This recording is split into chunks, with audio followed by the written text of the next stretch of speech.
Hello everyone, how are you all? I hope you guys are doing well. So guys, welcome back to our channel and start करेंगे अपना आज का session.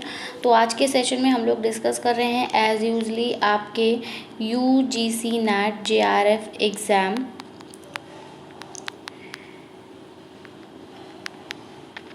Paper 1 की unit 9 people development and environment के previous year questions को, ये आपकी महा मैराथन क्लास है यूनिट 9 की, जिसमें हम आपके पीपल डेवलपमेंट एंड एनवायरनमेंट से प्रीवियस ईयर क्वेश्चंस को डिस्कस करेंगे। तो वीडियो आपके लिए बहुत ज़्यादा हेल्पफुल रहने वाली है। वीडियो को विदाउट स्किप के लास्ट तक ज़रूर देखें। एंड अगर आपने हमारे प्रीवियस सेशंस नहीं देखे, हमने महा मैराथन क्लास के और भी काफ़ी सेशंस किए हुए हैं, जैसे कि हमने आपकी यूनिट 4 कम्युनिकेशन की महा मैराथन क्लास दी हुई है, हमने आपके यूनिट 10 हायर एजुकेशन सिस्टम की महा मैराथन क्लास दी हुई है, यूनिट 8 ICT की हमने आपको महा मैराथन क्लास दी और अब हम यूनिट 9 की महा मैराथन क्लास देने जा रहे हैं। तो वीडियो अगर आपने हमारी प्रीवियस वीडियोस नहीं देखी तो डिस्क्रिप्शन बॉक्स में आपको लिंक प्रोवाइड कर दिया जाएगा, वहाँ से चेक कर सकते हैं। इसके अलावा हमने क्विक रिकैप सेशन भी दिए हुए हैं, क्विक रिकैप सीरीज़ एक दी थी जहाँ पर कि हमने आपको कंटेंट प्रोवाइड करा था डिफरेंट यूनिट्स का। अगर आपने हमारी वो वीडियोस नहीं देखी तो उनको भी चेक करिएगा, डिस्क्रिप्शन बॉक्स में आपको लिंक प्रोवाइड करा दिया जाएगा। तो चलिए आइए स्टार्ट करेंगे, बट वीडियो को आप लास्ट तक ज़रूर देखें ताकि आपसे कोई भी इंपॉर्टेंट इन्फॉर्मेशन मिस ना हो। साथ ही अगर आप हमारे चैनल पर नए हैं या फिर अभी तक आपने हमारे चैनल को सब्सक्राइब नहीं किया है तो UGC NET एग्ज़ाम की बेस्ट प्रिपरेशन के लिए चैनल को सब्सक्राइब करें और बेल आइकन को प्रेस करना बिल्कुल भी ना भूलें, ताकि हम अपनी जब भी कोई न्यू वीडियो अपलोड करें नोटिफिकेशन सबसे पहले आपको मिल सके। तो चलिए guys, without wasting much more time let's get started. तो आगे बढ़ेंगे, देखेंगे सेशन का first question. This question says that inside rural homes, जो आपके गांव में बने हुए घर होते हैं उनके अंदर the sources of nitrogen oxide pollution में भी, जो आपके नाइट्रोजन ऑक्साइड से होने वाले पोल्यूशन के सोर्सेस होते हैं वो क्या क्या हो सकते हैं, कहाँ पर, गांव के घरों में। अनवेंटेड गैस स्टोव्स या फिर वुड स्टोव्स या फिर आप कह सकते हैं कैरोसिन हीटर्स। तो देखिए, ये जो आपके अनवेंटेड गैस स्टोव्स होते हैं, यहाँ से भी आपकी जो NO2 गैस है, मतलब नाइट्रोजन के जो ऑक्साइड्स होते हैं वो रिलीज़ होते हैं। आपकी जब वुड स्टोव्स यहाँ पे कहा गया है कि जो वो अंगीठी टाइप होती थी, आयरन की होती है, उसमें अंदर थोड़ी सी मिट्टी लगी होती है और उसमें वुड डालकर जलाया जाता है, तो वहाँ से भी आपके नाइट्रोजन के ऑक्साइड्स जो होते हैं वो एमिट होते हैं। और ये जो आपका कैरोसिन हीटर्स होते हैं, तो कैरोसिन से तो आपकी NO2 रिलीज़ होती ही है। तो हमारे ये तीनों ही ऐसे ऑप्शंस हैं या आप कह सकते हैं ऐसे सोर्सेस हैं जहाँ से कि आपका जो नाइट्रोजन ऑक्साइड है, नाइट्रोजन के जो ऑक्साइड है वो रिलीज़ होते हैं, और जब ये जाकर एटमॉस्फेयर में मिलते हैं तो नाइट्रोजन ऑक्साइड पोल्यूशन को कॉज करते हैं। तो यहाँ पर हमारा जो करेक्ट आंसर जाएगा वो तीनों ही ऑप्शंस के साथ जाएगा, और ये आपका ऑप्शन नंबर 4 में है, A, B एंड C। ग्रामीण घरों के अंदर नाइट्रोजन ऑक्साइड प्रदूषण का स्रोत हो सकते हैं। कौन कौन होगा? बिना वेंट वाले गैस स्टोव्स होंगे, या फिर लकड़ी के स्टोव होंगे, या फिर कैरोसिन हीटर होगा। तो ये तीनों ही ऐसे सोर्सेस हैं जो कि आपके नाइट्रोजन ऑक्साइड से होने वाले पोल्यूशन का कारण बन सकते हैं। So option number 4 is the correct answer for this question.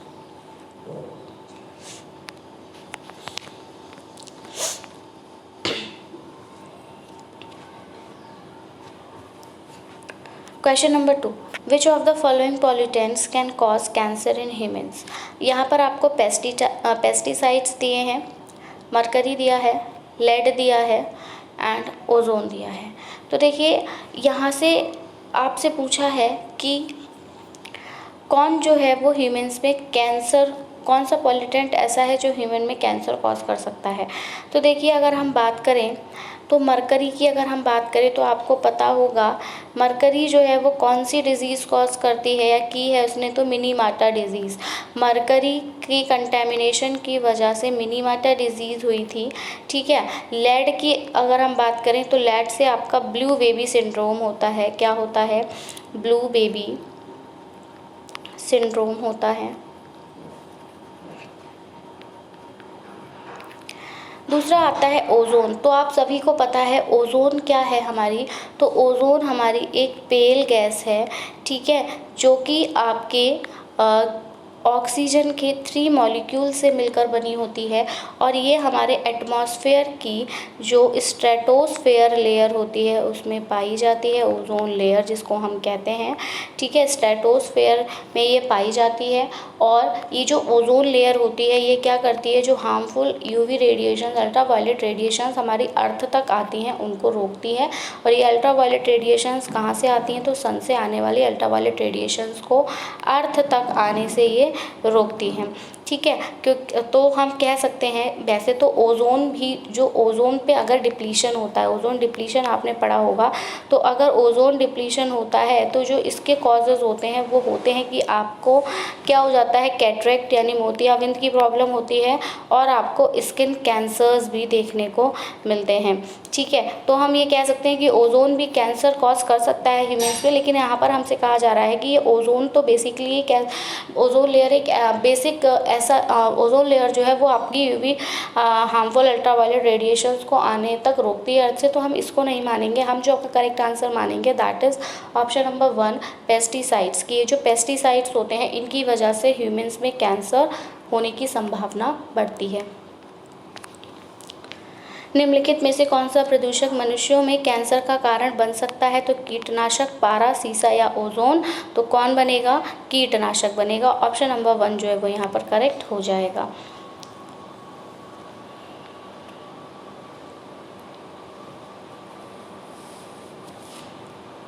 Moving towards our next question that is assertion and reason वाला क्वेश्चन है। असर्शन में कहा है कि people population control measures do not necessarily help in checking environmental degradation। आपसे बोला है कि जो पीपल पॉपुलेशन कंट्रोल मेज़र जो पीपल पॉपुलेशन कंट्रोल है होती है वो जो पीपल पॉपुलेशन कंट्रोल मेज़र्स, जो पीपल पॉपुलेशन कंट्रोल मेज़र्स होते हैं वो नेसेसरली हेल्प करते हैं आप क्या कर सकें, एनवायरमेंटल डिग्रेडेशन को चेक कर सकें। रीज़न में बोला है कि जो रिलेशनशिप होता है पॉपुलेशन ग्रोथ और एनवायरमेंट डिग्रेडेशन के बीच में वो कॉम्प्लेक्स होता है। याद रखना है पीपल पॉपुलेशन कंट्रोल मेज़र्स जो होते हैं वो नेसेसरली हम कह सकते हैं मदद नहीं करते एनवायरमेंटल डिग्रेडेशन को चेक करने में। साथ ही यहाँ आपसे दूसरा बोलता है कि जो रिलेशनशिप होती है पॉपुलेशन और ग्रोथ में और एनवायरमेंटल डिग्रेडेशन में वो आपकी कॉम्प्लेक्स होती है। तो यहाँ पर हमारा कौन सा आंसर करेक्ट होगा, both A and R are true, दोनों ही असर्शन और रीज़न सही हैं और आर जो है वो करेक्ट एक्सप्लेनेशन है ए का, या फिर दोनों ए और आर ट्रू है लेकिन आर जो है वो करेक्ट एक्सप्लेनेशन नहीं है ए का, या फिर ए ट्रू है लेकिन आर फॉल्स है, या फिर ए फॉल्स है आर ट्रू है। तो ये तीनों ऑप्शन गलत हैं। करेक्ट आंसर आपका ऑप्शन नंबर ए के साथ जाता है कि दोनों ही स्टेटमेंट सही हैं और जो आर जो रीज़न है वो करेक्टली एक्सप्लेन कर रहा है असर्शन को। क्लियर, हिंदी में देखेंगे।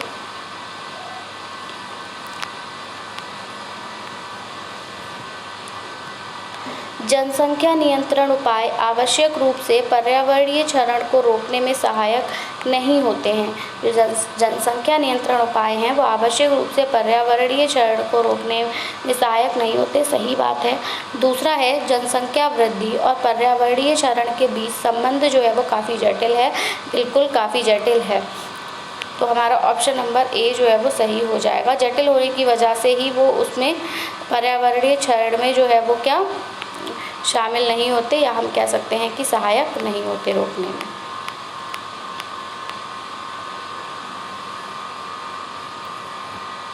Now moving towards our next question, question number 4 says that which of the following phenomena is not a natural hazard? इनमें से कौन सा जो फेनोमेना है वो आपका नेचुरल हैज़ार्ड नहीं कहलाएगा। वाइल्ड फायर, जो आपकी जंगल में आग लगती है उसको हम वाइल्ड फायर के नाम से जानते हैं, जंगल में जो आग लगती है। अब ये जो जंगल में आग लगती है ये कैसे लगती है, तो देखिए क्या होता है, जब आपकी ग्लोबल वार्मिंग या हम कह सकते हैं कि जो आपका टेम्परेचर होता है अर्थ का जब वो इंक्रीज़ करता है या फिर हम कह सकते हैं कि जो आपकी ग्रीन हाउस गैसेस होती हैं उनका कंटेंट जो है एटमॉस्फेयर में बढ़ता है, तो जो आपके सूखे हुए जो आपकी सूखी हुई पत्तियाँ वगैरह होती है उनमें कहीं ना कहीं एक्सर्शन होता है और उसकी वजह से आपकी वाइल्ड फायर होती है। लाइटनिंग, और ये भी हम कह सकते हैं ये जो वाइल्ड फायर है ये इसका एक कॉज ये भी है कि ये लाइटनिंग के थ्रू भी होता है। हम इसमें ये भी कह सकते हैं कि आपके एटमॉस्फेयर में ग्रीन हाउस गैसेस इंक्रीज हो गई है, ठीक है, ग्लोबल वार्मिंग बढ़ी हुई है ही। अगर इस केस में आपकी कहीं बिजली वगैरह कड़कती है और उसकी कोई भी चिंगारी अगर यहाँ पर आपके जंगल में किसी भी लीफ वगैरह पर आकर गिरती है तो ये जो है वो आपका फर्दर रिजल्ट करता है वाइल्ड फायर में। तो हम कहेंगे कि इनमें से कौन सा फेनोमेना नेचुरल हैज़ार्ड के अंतर्गत नहीं आता।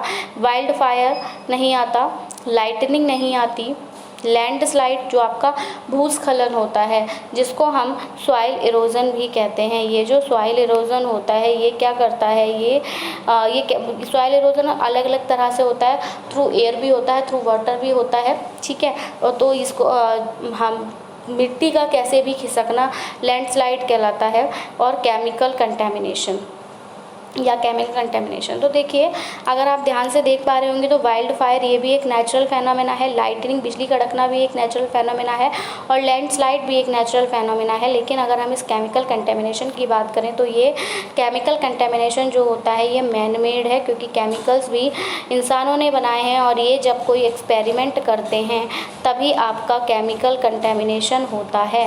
तो केमिकल कंटेमिनेशन जो है वो हमारा नेचुरल हैज़ार्ड नहीं है बल्कि ये आर्टिफिशियल हैज़ार्ड है, जो कि किसके द्वारा होता है, मनुष्य के द्वारा होता है या मनुष्य की एक्टिविटी के द्वारा होता है। निम्नलिखित में से कौन सी घटना प्राकृतिक घटना नहीं है। जंगल की आग तो ये तो है, बिजली गिरना ये भी है, भूस्खलन भी है, ये तीनों ही हैं। लेकिन ये आपका रासायनिक संदूषण जो है ये आपका नेचुरल हैज़ार्ड यानी प्राकृतिक घटना नहीं है।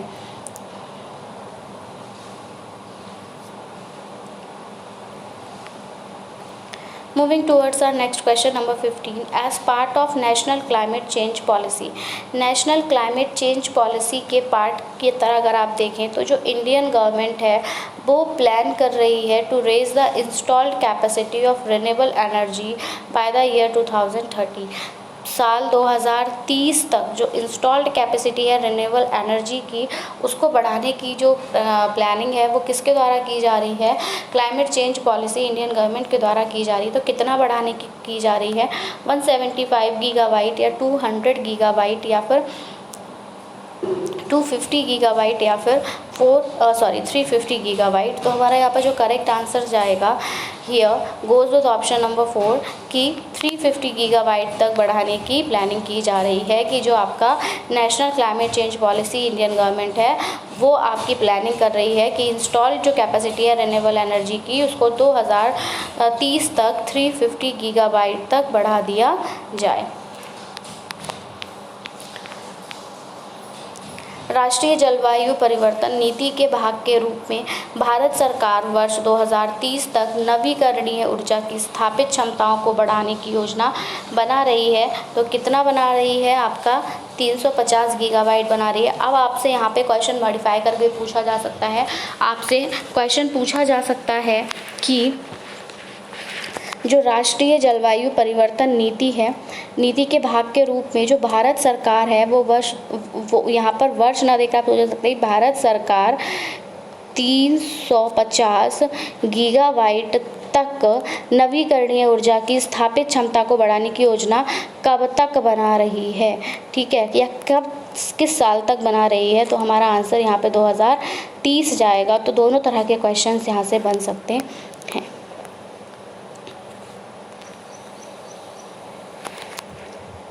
अब आता है at present in terms of per capita energy. अगर हम अभी की बात करें तो पर कैपिटा एनर्जी की terms, per capita energy consumption की टर्म्स में जो आपको है आइडेंटिफाई करना है करेक्ट सीक्वेंस को कि क्या है। ब्राज़ील सबसे हम कह सकते हैं कि ब्राज़ील में सबसे ज़्यादा पर कैपिटा एनर्जी कंजम्पशन है, ठीक है, या फिर हम कह सकते हैं रशिया में है, या फिर चाइना में है, या फिर आपके इंडिया में है। तो हमें यहाँ से किस में है उसका करेक्ट सीक्वेंस बताना है कि सबसे ज़्यादा कहाँ, उससे कम कहाँ, उससे कम और सबसे कम कहाँ पर है। तो यहाँ पर अगर हम पर कैपिटा एनर्जी कंजम्पशन को देखें तो ये आपके सबसे ज़्यादा जो है वो आपका कहाँ है, तो सबसे ज़्यादा energy per capita energy consumption जो है वो आपका रशिया में है। तो पहला जो स्टेट है आपका, पहली जो कंट्री है आपकी रशिया है। तो रशिया यहाँ पर हमें 2 और 3 ऑप्शंस में दिखाई दे रहा है, इसीलिए हम 1 और 4 ऑप्शन को कट कर देंगे। दूसरा अगर मैं आपको बताऊँ तो जो पर कैपिटा एनर्जी कंजम्पशन है उसकी जो दूसरी लार्जेस्ट कंट्री है वो है आपकी चाइना। कौन सी है? चाइना। अब चाइना को देखिए तो हमें ऑप्शन 2 में भी चाइना दिख रहा है और ऑप्शन 3 में भी चाइना दिख रहा है। तो अभी हम यहाँ पर पता नहीं लगा सकते कि हमारा करेक्ट आंसर कौन सा है। अब हमें थर्ड लार्जेस्ट कंट्री भी देखनी होगी। तो थर्ड लार्जेस्ट कंट्री की अगर मैं बात करूँ पर कैपिटा एनर्जी कंजम्पशन में, तो वो कौन सी है आपकी? तो वो है आपकी ब्राज़ील। क्या है? ब्राज़ील। तो जब ब्राज़ील हमें मिल गया तो हम यहाँ से देख पा रहे हैं ईज़िली कि हमारा करेक्ट आंसर जाएगा ऑप्शन नंबर 3 के साथ, Russia, China, Brazil and India. तो हम कह सकते हैं कि इंडिया में पर कैपिटा एनर्जी कंजम्पशन जो होता है वो सबसे कम होता है in comparison to Russia, China and Brazil. वर्तमान में प्रति व्यक्ति ऊर्जा खपत किलोवाट घंटा प्रति वर्ष के संदर्भ में सही क्रम की हमें पहचान करनी है। तो सही क्रम है आपका, सबसे पहले रूस है, फिर चीन है, फिर ब्राज़ील और फिर भारत है। सो आई होप आपको आंसर क्लियर हुआ होगा। आगे बढ़ेंगे, देखेंगे सेशन का next question number 7 says that identify the air pollutant in urban areas. आपको क्या करना है, अभी हमने पॉल्यूटेंट देखे थे किसके, तो नाइट्रोजन ऑक्साइड के पॉल्यूशन के हमने पॉल्यूटेंट्स देखे थे रूरल एरियाज़ में। और अब हम देखेंगे कि अर्बन एरियाज़ में आपको एयर पॉल्यूटेंट पता लगाने हैं जो क्या करते हैं, जो आइस को इरिटेशन देते हैं और साथ ही साथ जो आप ह्यूमन बींग्स का रेस्पिरेटरी ट्रैक्ट होता है उसको भी अफेक्ट करते हैं। तो ये आपके पर्टिकुलेट मैटर होते हैं या फिर ऑक्साइड्स ही होते हैं नाइट्रोजन के, या फिर आपकी सरफेस ओजोन होती है या फिर कार्बन मोनोऑक्साइड होता है। तो देखिए पर्टिकुलेट मैटर जो होता है आपके, ठीक है, ये आपके इसमें आपका एसपीएम भी आ सकता है। तो ये क्या करते हैं, ये जो आपका स्मॉग वगैरह होता है ये उसके लिए रिस्पॉन्सिबल होते हैं, ठीक है। ऑक्साइड्स ऑफ नाइट्रोजन हमने ऑलरेडी पढ़ा था कि आपके नाइट्रोजन कह सकते हो नाइट्रोजन ऑक्साइड के पोल्यूशन को ये क्रिएट करते हैं। साथ ही साथ हम ये भी कह सकते हैं कि ये आपका क्या करता है, ये आपकी एसिड रेन में भी एक इम्पॉर्टेंट रोल प्ले करता है। कार्बन मोनोऑक्साइड, तो कार्बन मोनोऑक्साइड आपके एटमॉस्फेरिक आपके एयर पॉल्यूशन के लिए रिक्वायर्ड है। लेकिन हमारा जो यहाँ करेक्ट ऑप्शन जाएगा कि कौन सा ऐसा एयर पॉल्यूटेंट है जो कि आपकी आइस को इरिटेट करता है, तो ये आपका सरफेस ओजोन है। क्योंकि सरफेस ओजोन मैंने आपको बताया कि जो ओजोन की हार्मफुल अल्ट्रावायलेट रेडिएशंस होती हैं वो आकर आपकी आइस में कैटरेक्ट क्रिएट करती हैं। तो वहीं से आप कनेक्ट करेंगे कि कैटरेक्ट क्रिएट हो रहा है, आइस इरिटेट हो रही हैं, साथ ही साथ रेस्पिरेटरी ट्रैक्ट भी ह्यूमन का इफेक्ट हो रहा है। तो किसकी वजह से हो रहा है, तो सरफेस ओजोन की वजह से हो रहा है। ऑप्शन नंबर 3 जो है वो यहाँ पर करेक्ट हो जाएगा।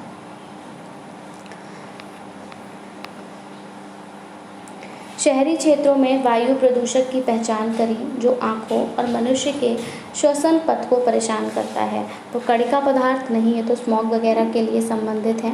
नाइट्रोजन के ऑक्साइड नहीं, ये भी नहीं है। आपका कार्बन मोनोऑक्साइड भी नहीं है, बल्कि यहाँ पर क्या आता है आपका करेक्ट आंसर सतही ozone.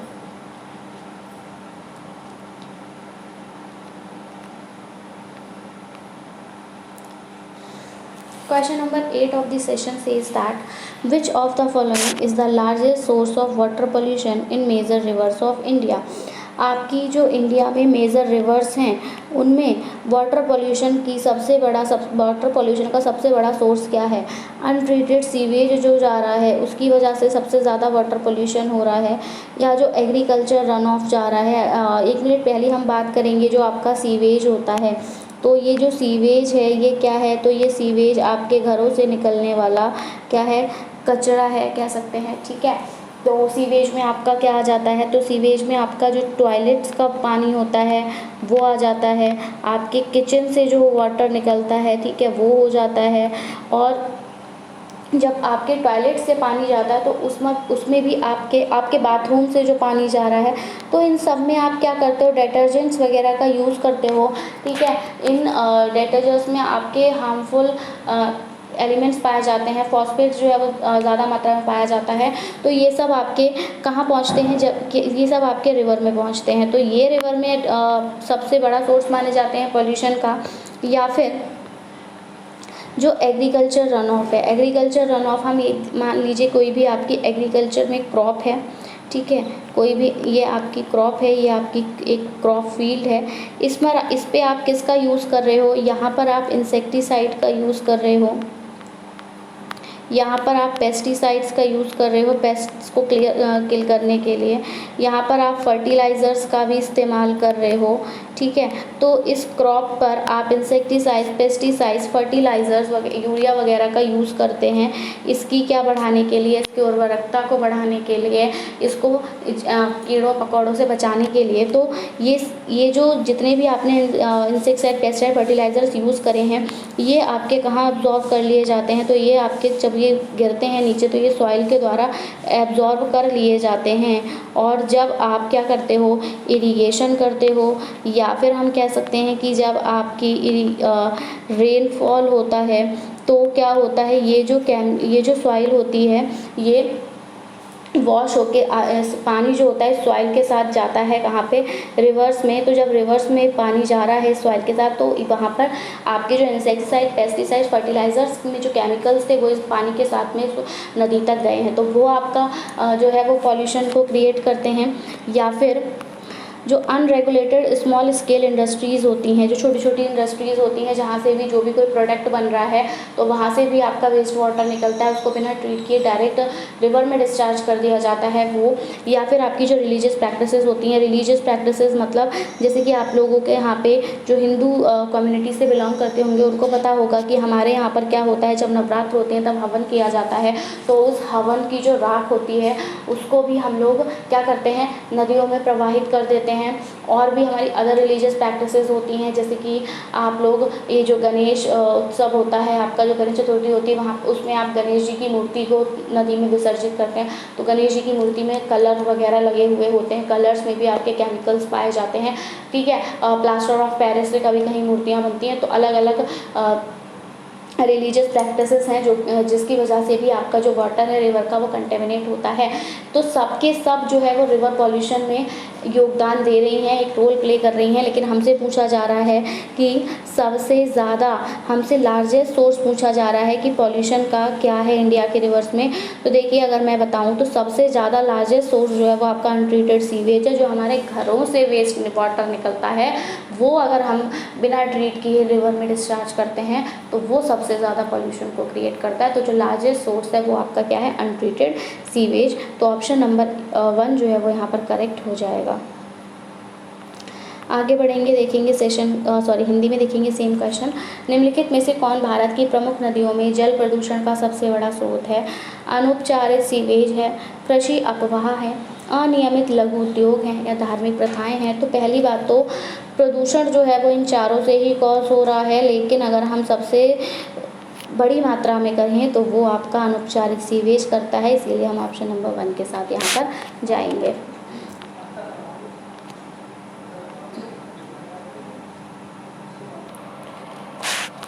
Moving towards our next question, that is question number 9. So question number 9 says that sustainable development goals have specific targets to be achieved by। जो आपका सस्टेनेबल डेवलपमेंट है, जो सतत विकास हो रहा है, उसके जो गोल्स सेट किए गए हैं, कुछ स्पेसिफिक गोल्स वहाँ पर सेट किए गए, तो उसके लिए एक टारगेट बनाया गया है कि जितने भी हमारे सस्टेनेबल गोल्स हैं उनको, जिनको हम SDGs कहते हैं, क्या कहते हैं, SDGs कहते हैं, इसको एक टाइम लिमिट दी गई है, एक टारगेट सेट किया गया कि कब तक हम अचीव कर लेंगे सारे सस्टेनेबल गोल्स को, तो हम कब अचीव कर लेंगे। तो ये टारगेट बनाया गया है कि 2030 तक हम सस्टेनेबल डेवलपमेंट गोल्स को अचीव कर लेंगे। 2030 तक ही आपका जो नेशनल क्लाइमेट चेंज था, ठीक है, उसकी जो इंडियन गवर्नमेंट थी उसने भी एक आपका लक्ष्य बनाया था कि 2030 तक हम क्या करेंगे, जो आपका रिन्यूएबल एनर्जी कंजप्शन है उसको हम कितना बढ़ा देंगे, तो उसको हम बढ़ा देंगे 350 गीगाबाइट तक, ठीक है। दोनों ही बातें आपको याद रखनी है। हिंदी में देखेंगे सतत विकास लक्ष्यों को प्राप्त करने के लिए विशिष्ट लक्ष्य निर्धारित किए गए हैं। तो कब तक का लक्ष्य निर्धारित किया गया कि 2030 तक हम जो है वो ये सारे जो भी हमारे सस्टेनेबल गोल्स हैं उनको हम अचीव कर लेंगे। क्वेश्चन नंबर 10 है Indian governments target of producing power from biomass bye the year 2022 is. जो इंडियन गवर्नमेंट है, ठीक है, जो भारतीय गवर्नमेंट है उसका एक टारगेट ये भी रहा है कि वो क्या करेगी, वो पावर को प्रोड्यूस करेगी किसके थ्रू, बायोमास के थ्रू। बायोमास का मतलब क्या होता है कि जो आपको लिविंग ऑर्गेनिजम्स के थ्रू एनर्जी मिलती है उसको हम कहते हैं लिविंग ऑर्गेनिजम्स में आपका क्या क्या आ जाता है, जैसे आपको ट्रीज के रेसिड्यूज से मिल रही है, ठीक है, जैसे आपका काव डंग से हम कह सकते हैं, तो ये भी आपको लिविंग ऑर्गेनिज्म से मिला, तो इसको हम बायोमास कहते हैं।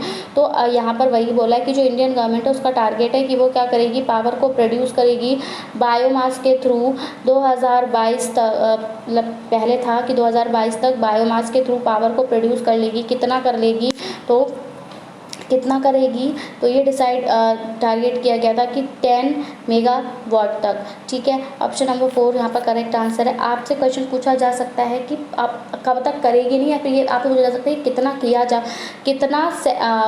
कितना सेट किया गया था कि 2022 में जो पावर है उसको प्रोड्यूस किया जाएगा बायोमास से कितना, तो वो आप बताएंगे 10 मेगावाट। वर्ष 2022 को बायोमास से बिजली उत्पादन का भारत सरकार का लक्ष्य क्या था, ये क्वेश्चन होगा अब आपका।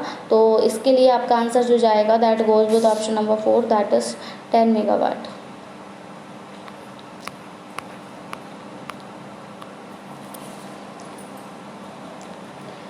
क्वेश्चन नंबर 11 आपका असर्शन और रीज़न वाला क्वेश्चन है। तो असर्शन में आपसे बोला है conserving our soil resources is critical to human survival. जो हमारी सॉइल रिसोर्सेज हैं उनको अगर आप कंजर्व करते हो तो वो ह्यूमन सर्वाइवल के लिए क्रिटिकल हैं। या फिर सॉइल जो है वो होम है काफ़ी सारे माइक्रो ऑर्गेनिजम्स का, और सॉइल में हमारे मिनरल्स भी होते हैं। तो दोनों ही statement A and R correct है, और आर जो है वो करेक्ट एक्सप्लेनेशन है ए का। या फिर दोनों ही स्टेटमेंट हमारी सही हैं और आर जो है वो करेक्ट एक्सप्लेनेशन नहीं है ए का, ठीक है। ए यहाँ पर सही है, आर गलत है, या फिर ए फॉल्स है, आर ट्रू है। तो देखिए सही बात कहा जा रहा है कि जो हमारी सॉइल रिसोर्सेज है उनको कंजर्व करना क्रिटिकल है ह्यूमन सर्वाइवल के लिए, ठीक है। क्योंकि आपको पता है कि जो सॉइल इरोजन होता है उसकी वजह से जो आपके फ्लड हो गए, सुनामी हो गए, इस टाइप के आपको नेचुरल कैलेमिटीज़ देखने को मिलती हैं। दूसरा यहाँ पे जो सॉइल है बिल्कुल वो सॉइल में हमारे डिफरेंट माइक्रो ऑर्गेनिजम्स रहते हैं, इसलिए हम कह सकते हैं कि जो सॉइल है वो हमारे अलग अलग माइक्रो ऑर्गेनिजम्स का घर है, और हमारे सॉइल में मिनरल्स भी पाए जाते हैं। इसीलिए आप लोगों ने सुना होगा हमारे भारत की मिट्टी का नाम, जिसको कहा जाता था कि छोटा बच्चा जब पहले हम लोग खेला करते थे, छोटे छोटे बच्चे जब पहले खेला करते थे इसी मिट्टी में खेलते थे, उठते थे, और उनको चोट लगती भी थी लेकिन वो ठीक हो जाती थी, क्योंकि उनकी उस चोट पर ये जो मिट्टी थी ये लगा करती थी, और इस मिट्टी को बहुत ही ज़्यादा अच्छा माना जाया करता था क्योंकि इसमें क्या होते थे, आपके मिनरल्स होते थे। तो यहाँ पर वही आपके लिए, तो दोनों ही स्टेटमेंट यहाँ पर सही हैं, लेकिन जो आर है वो आपको करेक्टली ए को जो है वो एक्सप्लेन नहीं कर रहा। तो ऑप्शन नंबर 2 यहाँ पर करेक्ट आंसर हो जाएगा। हिंदी में देखेंगे अभिकथन में कहा जा रहा है हमारे मृदा संसाधनों का संरक्षण मानव अस्तित्व के लिए महत्वपूर्ण है। बिल्कुल महत्वपूर्ण है। अगर आप लोग हमारे जो मृदा का संरक्षण है नहीं करेंगे तो आपको नेचुरल कैलेमिटीज़ जैसी समस्याओं का सामना करना पड़ सकता है। साथ ही मृदा जो है, जो मिट्टी है, वो कई सूक्ष्म जीवों का घर है और इसमें काफ़ी खनिज होते हैं, इसीलिए जो हमारी भारत की मिट्टी है इसकी बहुत ज़्यादा क्या है, महत्वपूर्णता इसमें है, हम कह सकते हैं इसकी इम्पोर्टेंस है। तो ये जो स्टेटमेंट्स हैं ये हमारी दोनों ही सही हैं, लेकिन आर जो है वो ए को सही तरह से व्याख्यात नहीं करता है।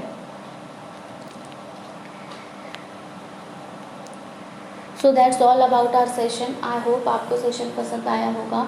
वीडियो पसंद आया हो तो प्लीज़ इसको ज़रूर से लाइक करें एंड शेयर भी करें ताकि और भी लोगों तक ये वीडियो पहुंच सके। बाकी अगर आपकी कोई भी क्वेरी आप हमसे कमेंट सेक्शन में पूछ सकते हैं। Actually I am not well today, but आपके लिए वीडियो लाना ज़रूरी था क्योंकि आपका एग्ज़ाम है, तो उसके साथ कॉम्प्रोमाइज़ नहीं किया जा सकता।